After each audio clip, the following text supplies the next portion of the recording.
I think we'll get started just because so many of us are here, and as others join us, we'll just zoom them into our Zoom. Haha.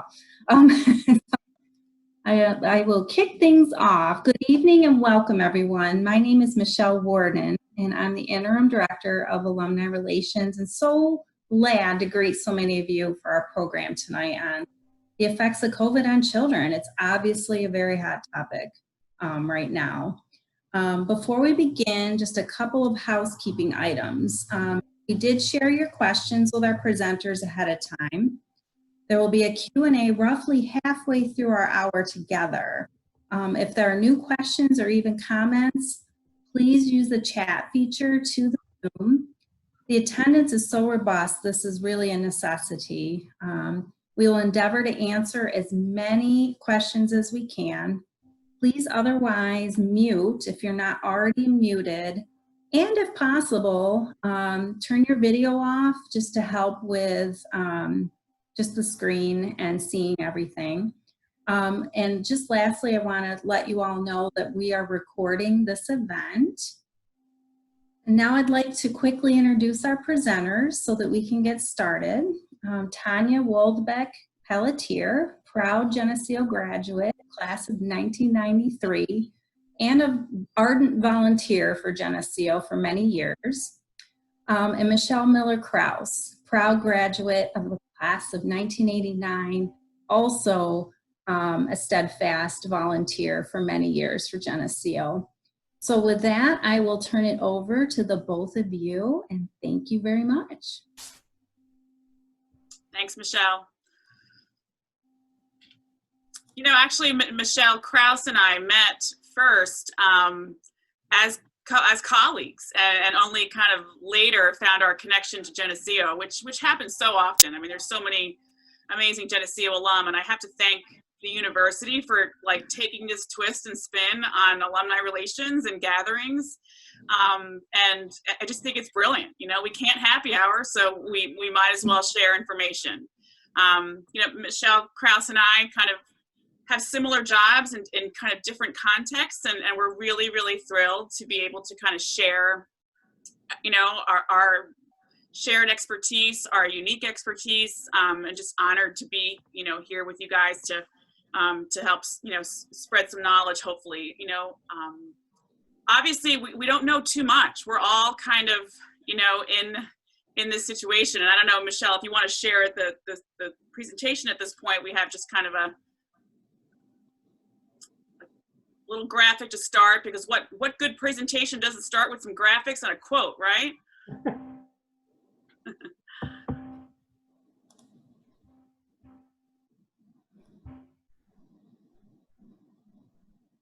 You want to start start the presentation.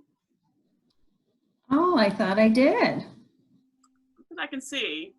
I can still see the slides on the side, right? I am screen sharing. Well, I mean, I can see it, but you have to move it to the first one. Oh, yes. Yeah. Got it. Technology, folks, technology. Did I do it? I still see the first slide. Really?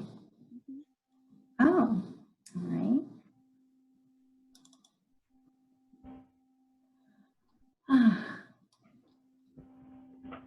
We only made a few cute slides, but we did want you to see them. Can you put it into slideshow mode, Michele, and then it'll display it? So up in PowerPoint, you'll be able to see at the top, there's usually a button that'll let you go into slideshow. Present.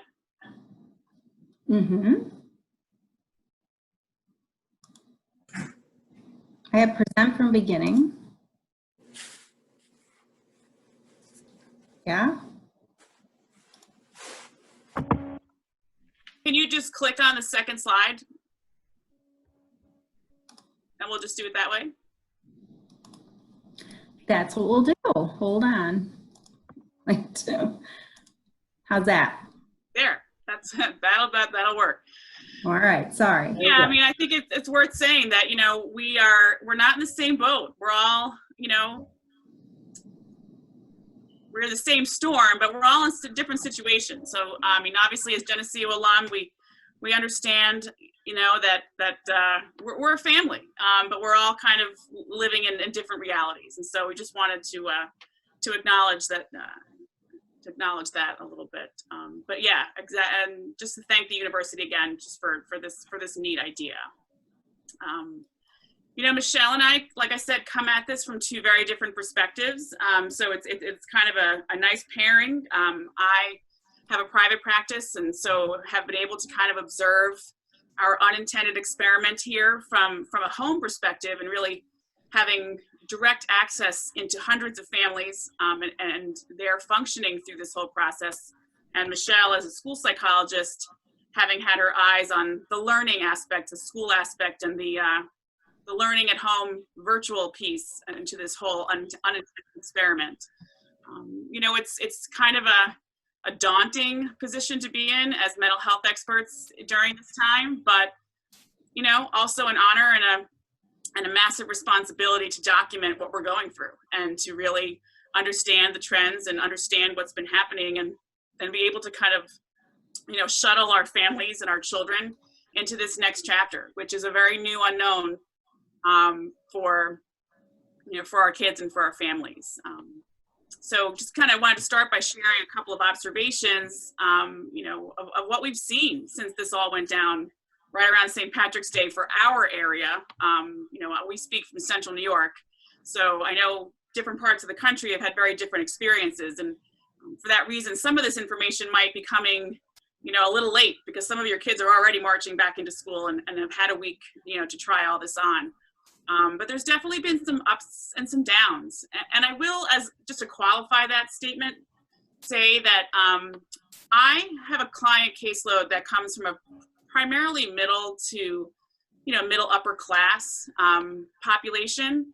And so I have the luxury of actually seeing some of the upsides. I do not want to underestimate and forget that there are thousands, hundreds of thousands of families that have not been able to see an upside in this, where it's been a tremendous downside. And unfortunately, this pandemic has really highlighted the differences in our society, and in the disadvantage that some of our families are at because their resources just aren't where so many Americans' resources are. The biggest divide being that digital divide. Now, having been able, you know, having had to rely on digital media, it's just so clear, you know, the haves and the have-nots, and that's been a big eye-opener for lots of us. But I've worked with the families that have actually been able to kind of see some of the upsides. You know, initially it was like early vacation for these kids. It was, you know, just a week before what was supposed to be our spring break, our March break here in Central New York. I think it was close, but, you know, so at first it was just a, you know, early vacation. You know, kids were like, hey, I'm home, I get to sleep in, and, you know, and families were just kind of winging it. But then, you know, we soon started to see that this was going to last a little longer, and families really started to understand that this was going to be a little more long term than we understood, and parents really felt a lot of the stress. Parents felt a lot that they had to kind of step up, and there was this kind of super mom, super dad mentality, you know, happening in homes, and you know, things start to kind of buckle down. And it was about this time that I started to notice that, you know, kids and families actually kind of rolled into like this really nice calm, this nice quiet. You know, there was no activities, there was nowhere to go, and, you know, school was kind of, you know, one piece of their day, but there was this entire new part of families' lives that, you know, opened up to what ended up being lots of silver linings. I had one little 8-year-old boy share with me that he was really liking, you know, the quarantine. He didn't have to go anywhere at night. He didn't have to make his lunch in the evening. He could just have an evening. It was just so much more quiet and so much more peaceful without the rush. We always talk about how that rush isn't necessarily all that great for kids, but, you know, we had this like forced, you know, quiet now, and that really did come true. You know, a lot of families really appreciated the less. They appreciated the additional time that they had with their families at home. And so it was nice to see this period of time where families really started to appreciate what this forced quarantine, did for them in that piece. For some kids, this was a welcome distraction. My introverts, for example, they really appreciated the fact that they didn't have to socialize when they didn't want to. They could choose to FaceTime on their own schedule. And this like solitude was actually kind of really nice for kids that are, what we would consider introverts or more on the anxious side, for example.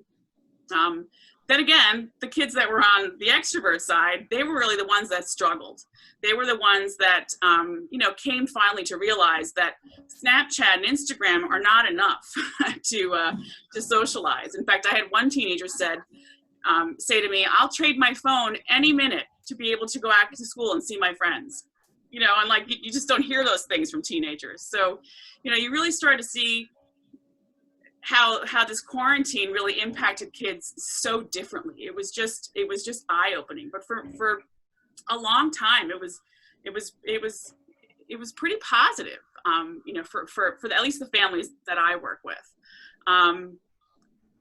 It was especially comforting for kids with anxiety. All of a sudden, 90% of my caseload was feeling less anxiety, less stress.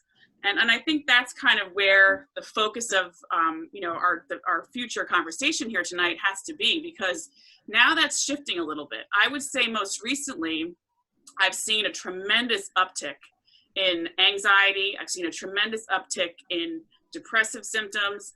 I've seen a tremendous uptick in behavior difficulties. And I'm scratching my head and I'm like, well, what's happening? Like, for me, I'm thinking like, kids are about to go back to school and be with their friends. Why aren't they excited? What is with this increase in symptoms? But then I realized that for 5-6 months, kids have been like home and comfortable in this safe psychological environment with their family, with their relatives, and they've really grown accustomed to that. And we've talked about this virus, and we've talked about, social distancing and masks, and now all of a sudden we're telling them, well, we're going back to school, or we have to start reintegrating into society, because not all kids are going back to school, obviously. And I think that that's creating a tremendous amount of stress. I think that's creating, again, more unintended consequences that we really didn't understand. There's just so much more complexity to this than I think, I think we're even aware of as professionals in this whole thing. So. I can kind of jump in a little bit on that, especially from the standpoint of what some of the things I think that are happening that are shifting the feelings of anxiety, because like Tanya said, we're expecting the kids are going to go back to school. They should be excited about that. They should be looking forward to that. But the reality of it is, in most of the country, and certainly where we are in central New York, school is not going to look anything like it did before. And I think there's a huge amount of anxiety about the unknown with that, because we're going back to an environment, most of us are going back to a hybrid situation, so the kids are only in school a couple of days a week. Only part of their class will be with them at any given time, so that they can keep a 50% or less capacity. We have all of these new protocols that we have to follow as far as social distancing, mask wearing, respiratory hygiene, all these kinds of things.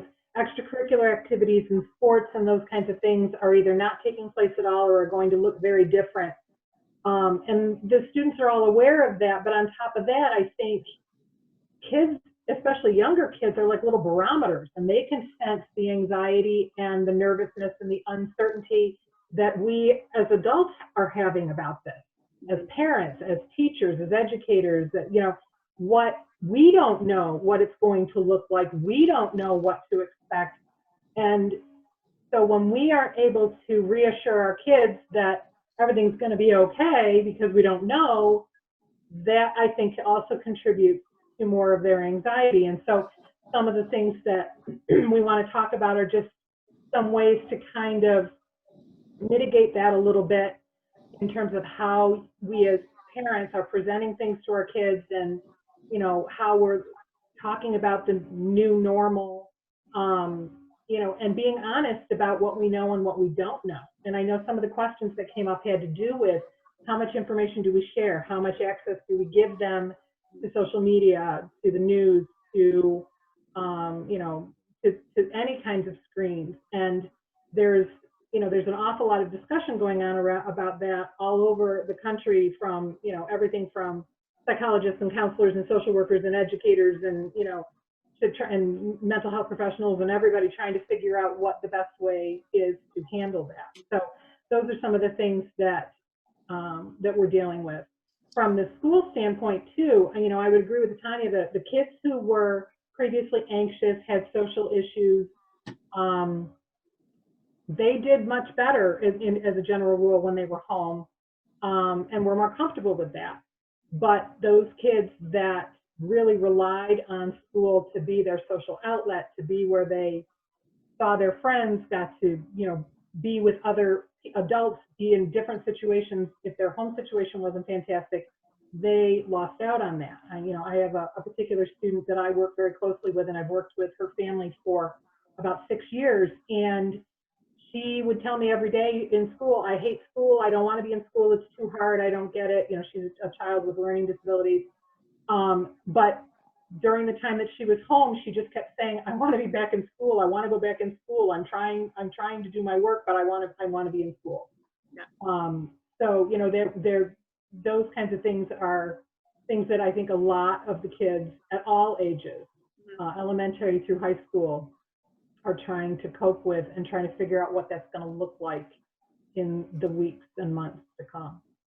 Right. And aside from like even mental health differences and disparities and how this is going to influence kids of different kind of emotional profiles, from a learning perspective, this has been kind of an interesting experiment too, because I will say that most kids will tell me, Dr. Tanya, I hate schooling at home. I want to be in school. I don't like looking at a computer, and the classroom helps me engage. My teacher helps me engage, and learning at home is really hard. And then there's this handful of children too, though, that have unique learning styles that have really appreciated this little experiment, because they can take breaks when they need to. They can move when they need to. They can schedule their day the way they see fit as far as their strengths and weaknesses. And so, as parents moving into potentially this hybrid model, take advantage of the strengths and weaknesses of your kids, and make sure that when they are home, we're celebrating and building on their strengths. And then when we do send them into school, that we're utilizing school, for the right reasons, to connect, to review, to have that teacher contact that they really need to learn. Michelle, you can go ahead and click the next one if you'd like, number 4. One of the questions had to do with what are some specific concerns with preschool? And so I've made this slide to kind of help guide us maybe through a little bit of a developmental breakdown. I don't want to take too much time with that, but it's funny because I make this slide and across all developmental areas, I would say the whole social distance piece is probably one of my biggest concerns. I think primarily it's an issue for preschool and middle school. No one touches each other more than preschoolers and middle schoolers. So I worry about this new set of rules that that kids are going to have to follow, in addition to the myriad of rules and regulations that school already brings to their lives. I mean, not that learning how to follow rules is a bad thing, but these are all very, very new. And as a later slide will show, and you don't need to go there just yet, the slides are there just for kind of your information. It's really time, if your kids have not started school, it's really important to start practicing, some of these new habits that they're going to have to follow, especially the younger ones who are more impulse driven. They've never had to wear a mask for 6 hours a day already, and not that many preschools are making the kids wear masks, but the elementary school kids and the middle school kids, it's really important that if you haven't started already, practicing having them wear some of these masks to really help bring a little bit of that anxiety down, in addition to helping them practice other habits that they're going to have to learn, like not touching each other. I have actually instituted in some of my families 2 hours of no touch time every single day, as we approach the beginning of school, because that is not something these kids cognitively have ever had to wrap their head around. So, you know, all of these new terms and behaviors like social distancing and wearing masks and covering your mouth and washing your hands are all things that will become better with practice. So, you know, I know some of your kids have probably already returned to school, but for those who haven't, start practicing some of these things now, because I think those will especially help, you know, especially the younger children. Michele hit the nail on the head. Like, you know, a lot of people have been crying, get these kids back in school. They need socialization. They need normalcy. Well, there's not going to be anything normal about school. And I'm a little concerned about what the long-term and even short-term mental health impact this new context and this new environment is going to hold for them. But, you know, again, just like with the last 6 months, it's going to kind of be a little bit of a wait and see. Michele, did you have anything to add to the developmental breakdown, or? No, I would agree. I mean, the thing I can say, I know that some people are concerned about kids entering into kindergarten or, you know, going from 5th grade to 6th grade, elementary to middle school to high school.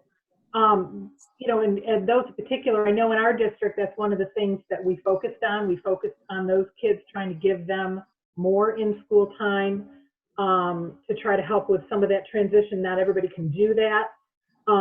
You know, and I know one of the things is like, you know, how do you get a kindergartner to understand what this is going to be like? One of the things, I think there's two ways to look at it. A kindergartner, unless they've been to a pretty structured preschool, this is a brand new experience. So whatever they're going to be, whatever they're going to see, whatever they're going to do, that's their normal. They don't know anything else. They're not missing anything because they haven't, you know, they haven't been through this before.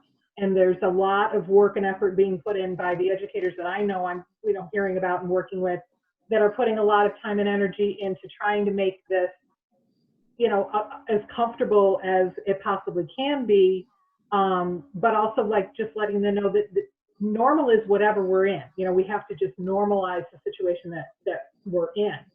I know a lot of people have concerns about kids who have higher needs or have needs that would interfere with their understanding or their ability to follow some of these protocols. And what are we going to do about that? You know, as far as kids who would have a hard time tolerating a mask, or have a hard time keeping their hands to themselves, or, you know, some of those things that I deal with working with the special education population, especially with more severe special education needs and autism. You know, we are concerned about those kids and trying to figure out the best way to support them, because we all, as adults, are also going to have to demonstrate social distancing, and, you know, how are we going to do that? But there's a lot of work and energy going into trying to figure out the best way to support those kids. And I know in the district that I work in and some of the other districts I'm hearing about, we're trying to prioritize the needs of those children first. They're going to get more in-class time. They're going to have more opportunities to access support services, even if they are going to look different, and they will look different. But, you know, just in ways that they can, it's a lot of it's going to have to do with really good communication between parents and educators and us, and also all of us talking to the children and trying to figure out where they're at and what they need, and trying to be as honest with them as we can be. Hey, Michele, can you tap number 5 for me? So just really quick, I mean, we're going to talk a little bit about more concrete things, like what you can do, you know, to help your kids with this transition and this new kind of environment that we're in. But, you know, it's concerning because even before COVID, mental health numbers were already spiking and going up. And I can tell you, at the beginning of the pandemic, I saw a drop in phone calls because I think everybody was just trying to like figure life out, and calling a psychologist was not really top priority. But I've now climbed back up to a 6-month waiting list, and that did not take long to get to. So because I think some parents are seeing some behaviors and symptoms that are concerning to them. Now, I will tell you that everybody's in stress. Everybody's feeling anxious. Everybody is experiencing kind of more of these mental health factors right now. But I will say that, you know, when it's time to reach out to a professional when you really see some significant regression in their sleep, in their eating. There might be skills that they've mastered already, but that they now are regressing to. So if there's something that's happening that's completely uncharacteristic of your child, please don't hesitate to reach out to your mental health professionals in your community. If you can't find something, through your insurance company, look to your state associations, your local psych and social work associations to help find some help, because, now with COVID regulation easing, we can do Zoom, we can do FaceTime, and insurance companies are reimbursing, talking through cans at this point. So, I mean, they've really tried to make it a lot easier to get the help that they need. Go ahead. Michelle, I mean, take this away. I mean, you said this the best, throughout. So one of the things, I mean, the playing around with the idea of putting your own oxygen mask on first before you're putting it on, the person next to you on the airplane. The self-care piece and taking care of ourselves as adults is going to be one of the most important things that we can do for our children, because, like I said before, the kids are barometers. They can sense, they can see what's going on. They can recognize when we are stressed, when we're anxious, when we're nervous, when we're irritable. And so sometimes when we see that in kids, sometimes that's just them reflecting back what they see in us. So one of the important things is to make sure that we're taking care of ourselves first, and we're making sure that we have what we need. That'll help us to model for the kids what we want to see them do. So focusing on self-care, focusing on having routines, but some flexibility, focusing on having ways to meditate, be mindful, exercise, enjoy yourself, have fun, do things that you would do that, just ways to make you feel better, and then bring your kids along with you on as many of those things as you can, so that they see that those are the things that they also need to do. I know I've heard some parents say things like, how is my kid going to be on the computer 8 hours a day? Well, I mean, realistically, a school day isn't 8 hours, so they're not going to be on that long. And the teachers are working very hard to try to minimize the amount of time that it's just staring at a screen, or if they are staring at a screen, they're staring at a live person doing things, not just, screenshots or websites or things like that. But you as parents need to break that up into chunks for what works best for your child. If your kid can't sit there for 2 or 3 hours or 4 hours or 5 hours, then they shouldn't. They do what they can do. And, we're trying to be very flexible, and I know that most of the schools are going to be very flexible in what that looks like, because the learning's going to look different. In some ways, we're trying to make forward progress, but we just want to minimize regression in other cases. And again, that kind of goes back to the disparity, the haves and the have-nots. We have to recognize that not everyone is going to have access. Not everyone's going to be able to get online every day. Not everyone's going to have a calm, supported home environment to participate in school, whatever that looks like. And they want, we want to be able to meet those needs of all of those kids where they're at, and just encourage that they continue to stay engaged. We're working fully on this being about an engagement kind of piece. And so that it can only be helped by families that are doing some good self-care, and making sure that they are also, like I know as myself, I am limiting my social media and news access as much as I possibly can to get whatever I need to know is what I need to know, and I'm not obsessing over spending a lot of time on it, because it upsets me, so it's going to upset my kids. And trying to keep track of what else I'm doing during the day, taking the dog for a walk, going for a hike, doing some exercise, baking cookies.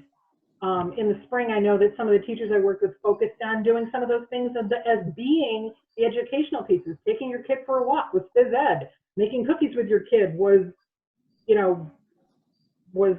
consumer family and consumer sciences, or science, or math, measuring and those kinds of things. So those are ways to kind of be flexible with how we're helping our kids to learn and help. You know, we're not meant to be home and being a substitute teacher for our child for every subject. No, and that was the big conflict, I think, that I noticed throughout the spring, is that kids were they were thrown off by home as the school environment and mom or dad as the teacher. And it was just not consistent with the context that they had been used to. And learning was really difficult. So it's really been nice to see schools like stepping, now figuring things out and being able to kind of provide more contact and engagement.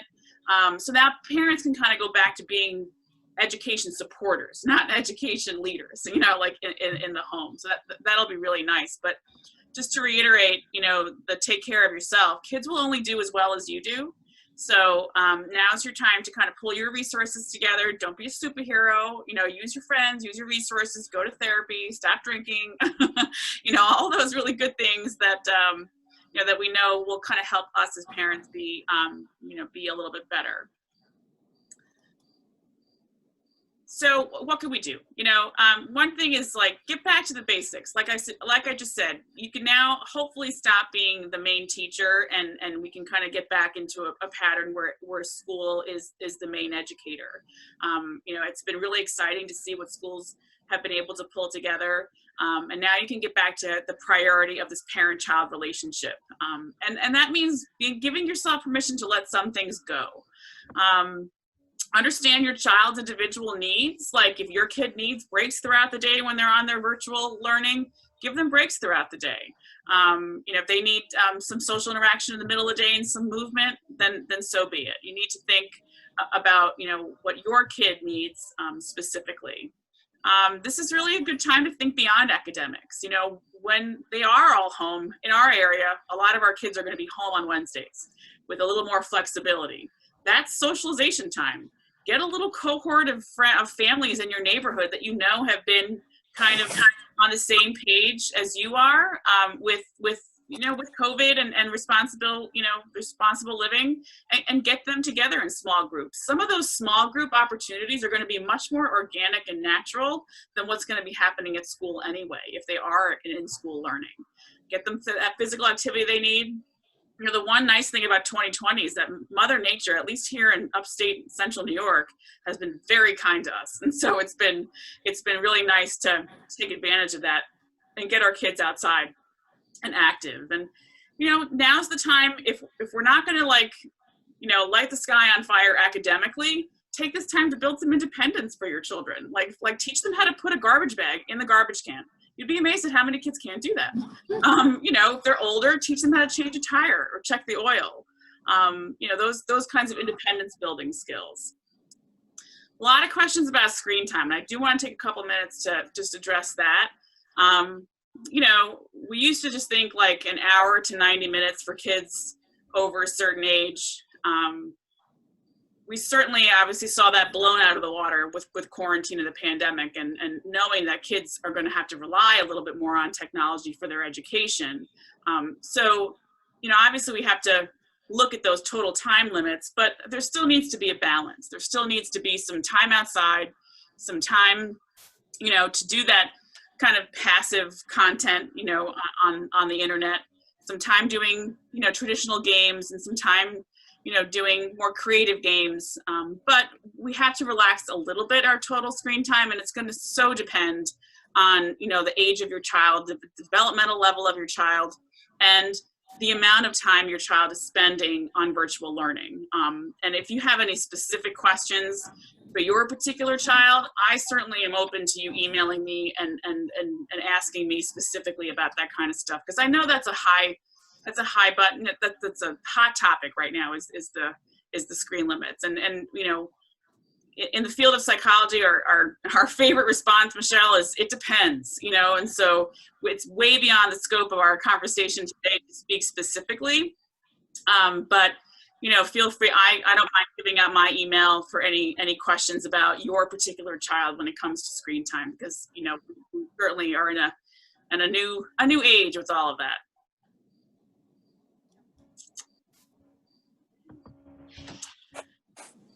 So a little bit more, just kind of more specifics of things we kind of already talked about, and Tanya mentioned here too, in terms of you know, because your kids are going to present with more anxiety, and we've talked about this a lot, you know, kind of making sure that you're talking to them about their feelings, validate their feelings, validate that they're, you know, you understand they're not seeing their friends, that they're fearful about returning to school, that they're fearful about getting sick, that they're nervous about doing well in class, or, you know, understanding what the expectations are. Answer questions the best that you can. Share only facts. I mean, I know this gets really difficult when it's, you know, trying to figure out, we're all as adults trying to sort through what the facts are. But, you know, the best that you can, talk about just about the facts and what you're doing as families to keep your family safe, to protect yourselves, to kind of figure out what you're going to do as far as who you're going to spend your time with, your friends, your family, your neighbors, and, you know, and how that's working for you, and what you're going to do in different situations if someone does end up getting sick, or, you know, whatever. Like I said before, limiting the exposure to the media and the news and social media as much as you can, as far as not being the primary thing that any of you are relying on for your communication or your information. And then, you know, just like we've talked a little bit about, just have a plan, but be flexible about that. You know, you're going to be taking it one day at a time, step by step. And especially for the little kids, you know, practicing different scenarios, different ways things can go. You know, like, okay, so you're going to wear a mask every day. What might, you know, let's practice this. I've been seeing a lot about, and I even made my own kid do this, when he plays video games, he's been wearing a mask, so that he's used to wearing it for a longer period of time, because he has been home, has not gone anywhere for several months, and so he hasn't had to wear a mask that often.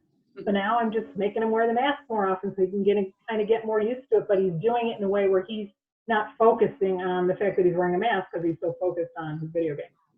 And a lot of parents are saying that their kids have been especially clingy lately, so it's really important to kind of practice separating from them a little bit. Like, you know, if you have an older sibling or another parent, you know, take turns leaving and going to the store and separating, because I think some of the anxiety is about return to school, but a lot of the anxiety is about separating from this family that they've been kind of cocooning with for the last 5 to 6 months, you know. What helps with that transition into school is, you know, get as much visual from your school district as possible. Maybe they've made a video, maybe they have got pictures of the classroom.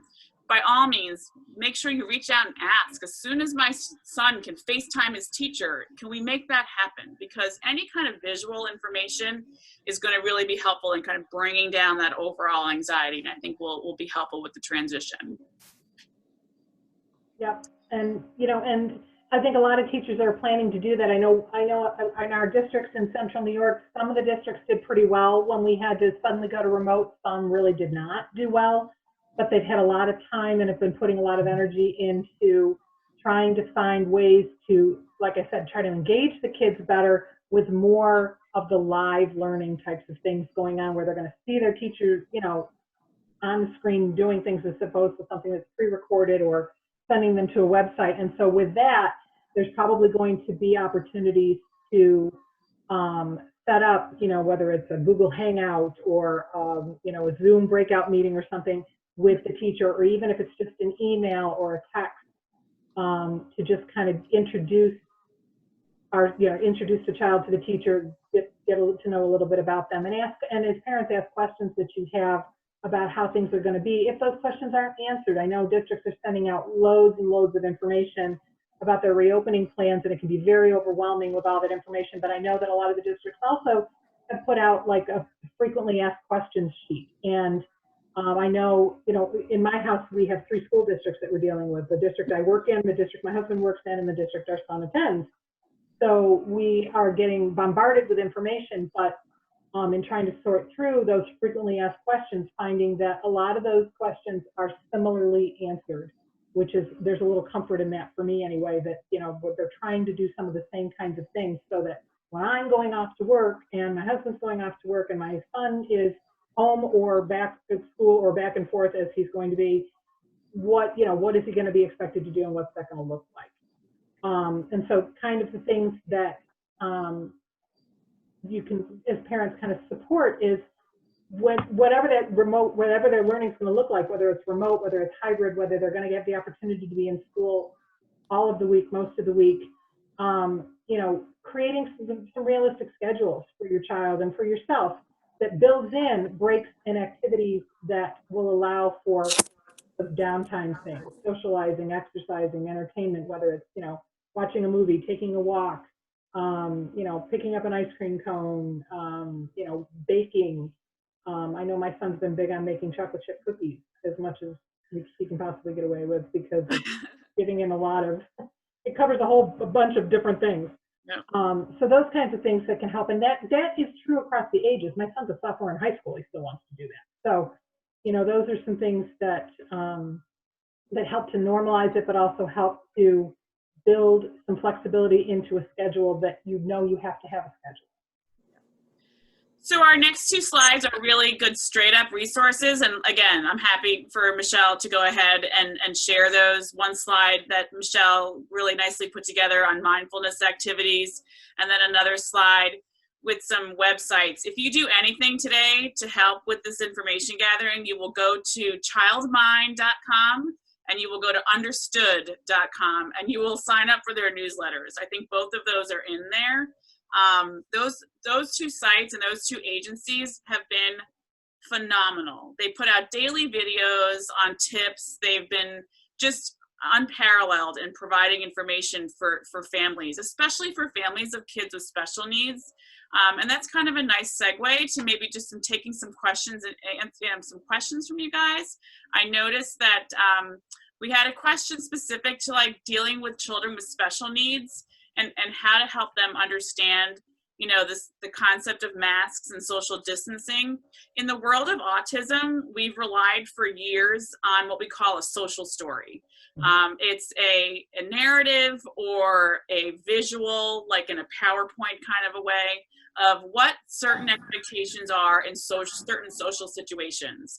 This is what happens when we go to the doctor's office. This is what happens when we go to the supermarket. And it's like this preview almost script of social expectations in certain situations that happen on a consistent basis. We call them social stories. And just feel free to Google that, and I'm sure you'll find it. In fact, I found just real quick, based on that question, a website, it's called autismresourcecentral.org, and they actually have a list of articles about social stories for young and old on COVID. So, I mean, I have to say that our national organizations in the area of social work, school psychology, and other, you know, children-specific agencies have been phenomenal in putting resource out there. So, autismresourcecentral.org, childmind.com, I think, and I think it's .org, but yeah. .org, and then it's definitely understood.org. But those are all kind of in those websites that we've created that slide for. Just rich resources. I mean, beyond helpful. It's something I've tapped into every single day, and it's been really helpful. But we really wanted to make sure we left at least a little time to answer your questions so that people feel like they can walk away from today just at least with one action item that they can do different tomorrow. Type away.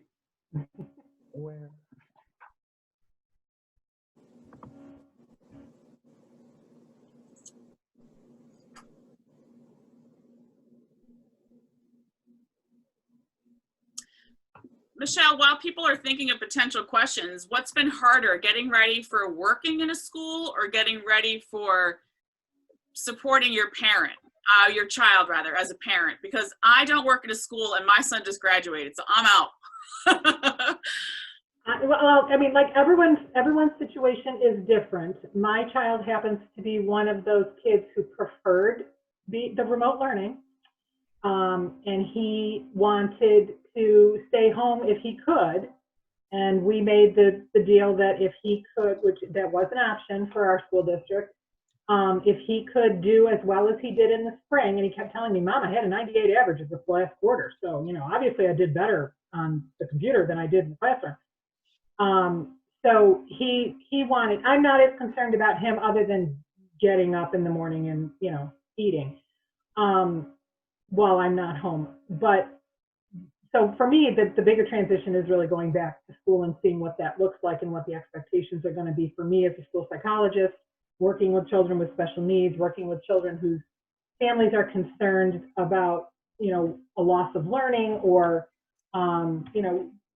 falling further behind, those kinds of things, and just trying to have those conversations with teachers and parents to be a little bit patient and a little bit flexible with what they're expecting from their kids or what they're expecting from their teachers as we're all adjusting to this. I mean, I know I keep hearing things. My daughter is actually a senior at Geneseo, and she, one of the things that she's talked a lot about is the experiences that she feels like she's missing out on that she would have had if she, if we weren't going through this. And I keep kind of going back to that previous slide about we're all in the same storm. I mean, we're all dealing with this on some level in some way.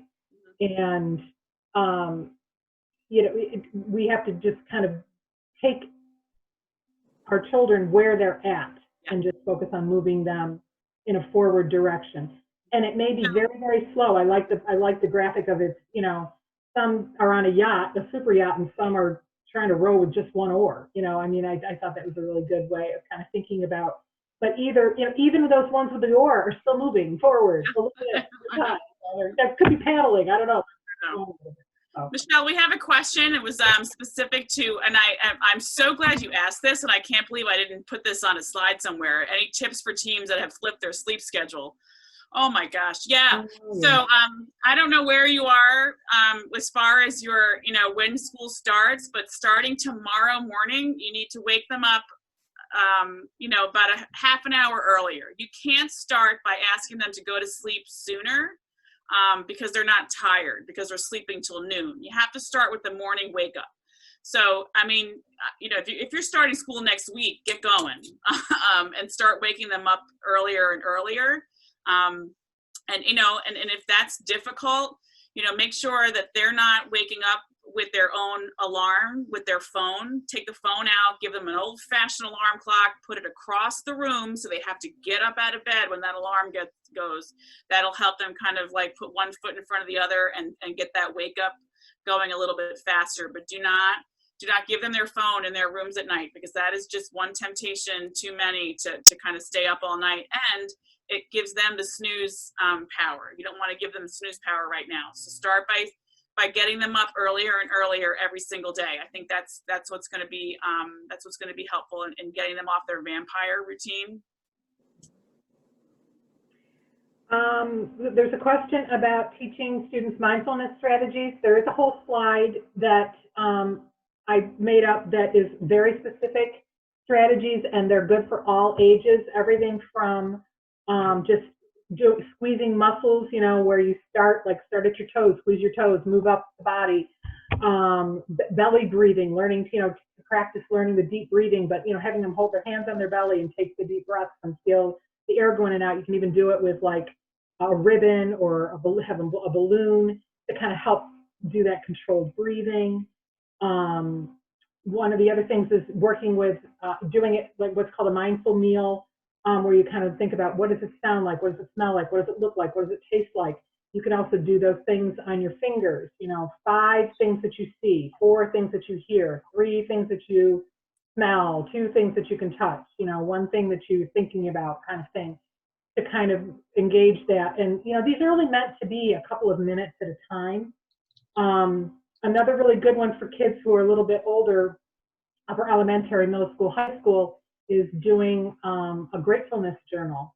That's also really good for adults. It's something that I've actually put on my list of things I'm going to start doing every day, is just making a really brief list of 3 things every day that you're grateful for or thankful for. And it could be as simple as, I'm grateful for the fact that my computer worked today and I got onto my Zoom meeting. I'm grateful for that I had grapes for lunch, whatever it might be. Really, really simple things. They're not meant to be really complex things, but just kind of taking it back to the most simple, basic things. And I'm finding that I'm doing I've been grateful, like Tanya said earlier, for the really nice weather that we've had this summer. That's made it easier to be stuck at home because I could be outside. I could take my dog for a walk. I could look at the sunshine. I could see the stars at night.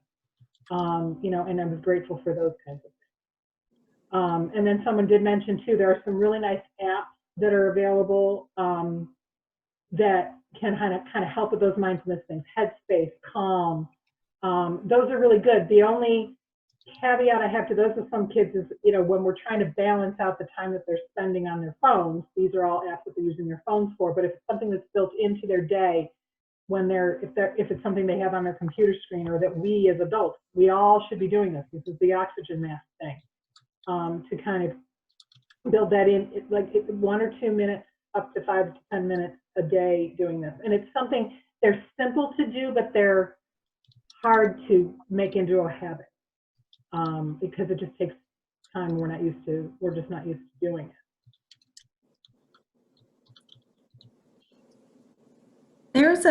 There's a question that came through privately instead of, so I don't know if you saw it, Tanya or Michelle. Okay. I'm responding to it right now. Oh, perfect. Thank you.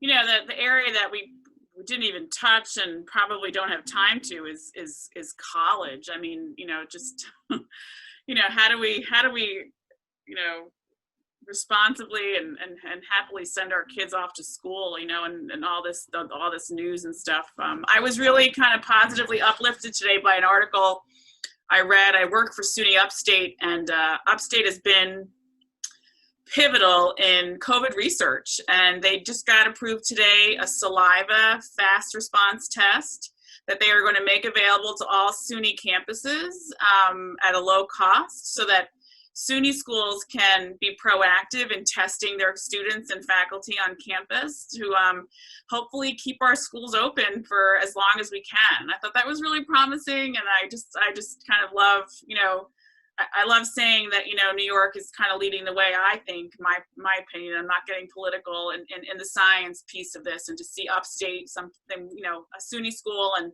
somewhere that I work to lead the way.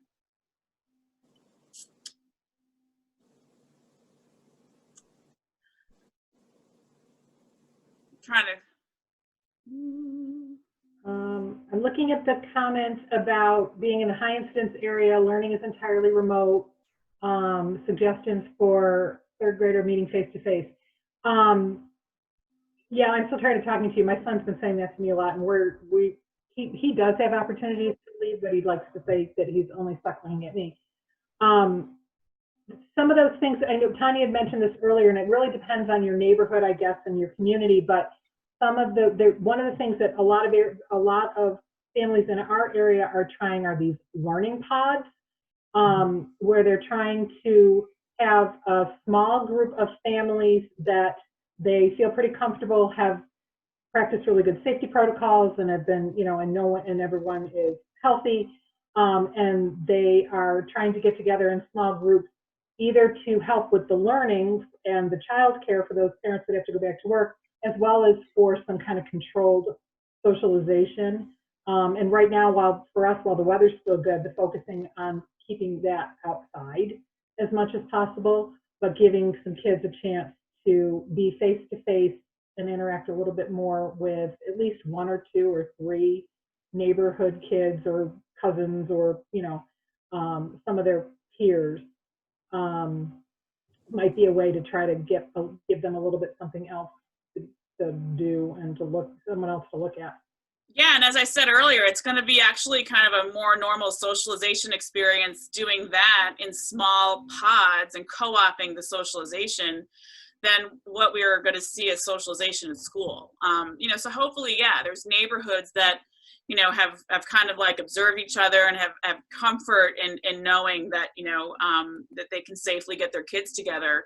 It doesn't have to be a mass group of kids. In fact, a lot of kids find that completely overwhelming.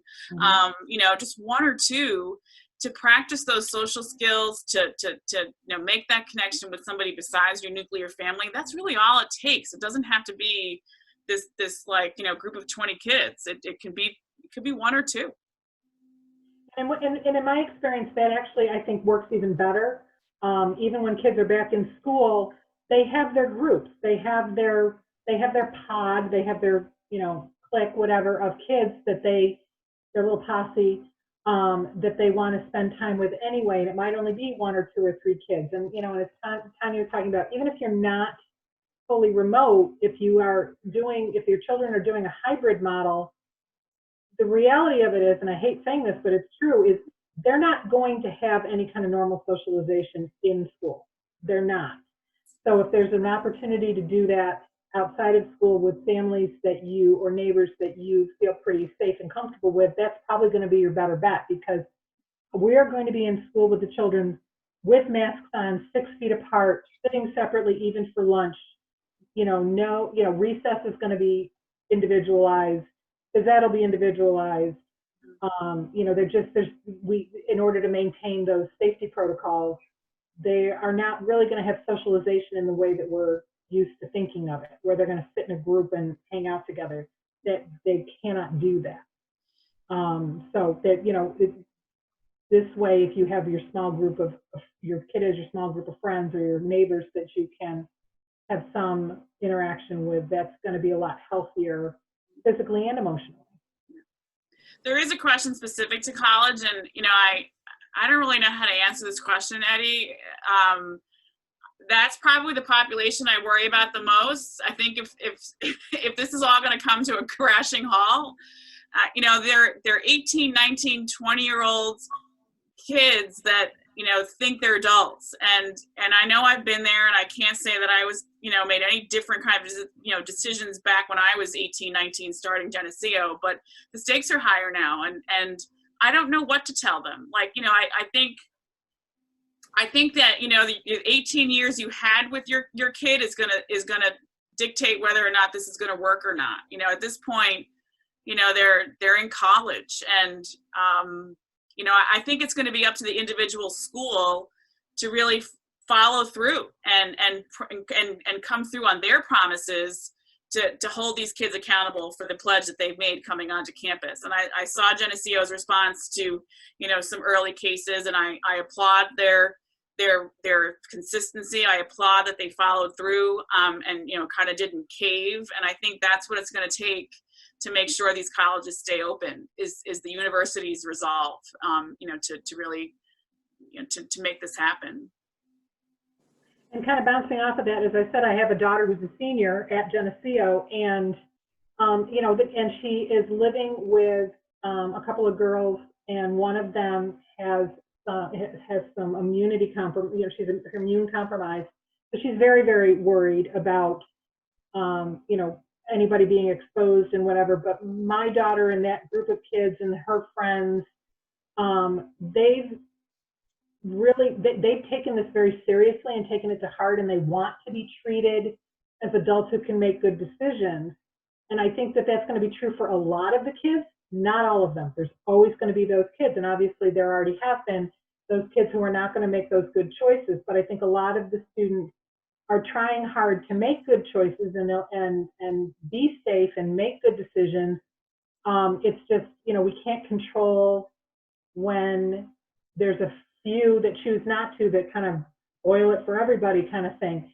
But I know my daughter has really said a lot that she really feels like, this is my place to be on my own and being an adult, and I want the other adults to trust that we're going to do the right thing, or that we're capable of doing the right thing, and give us the opportunity to do that, or at least listen to us when we say we have something else that we, I have another idea about how we can handle this. I know one of the things I've been reading about with some of the schools that have been having these big congregations of freshmen is the idea that they didn't have enough else to do. They didn't plan, the colleges didn't plan for enough activities, or didn't, there wasn't enough for the kids to do, and this is where they ended up. And and some of them said it wasn't a conscious thing. They didn't go thinking there were going to be 400 kids in a quad. They just thought they were going to go hang out with a few people, and then it just multiplied and multiplied and multiplied, and then there were those that didn't make good choices. So, as far as that goes, I think part of it is, again, adults leading by example, because unfortunately, I don't think a lot of the adults have set the best examples. And Michele Krause, I see Michelle Warden's got that. It's 7 o'clock, lady. Oh, Look on her Well, face. we started just a smidge late, so are there any other last questions we didn't get in the chat? I think we got them all. But wanted to, this was just a wonderful opportunity to share information. And we know that not one person, or in this case, two, has all the answers to such a complex situation.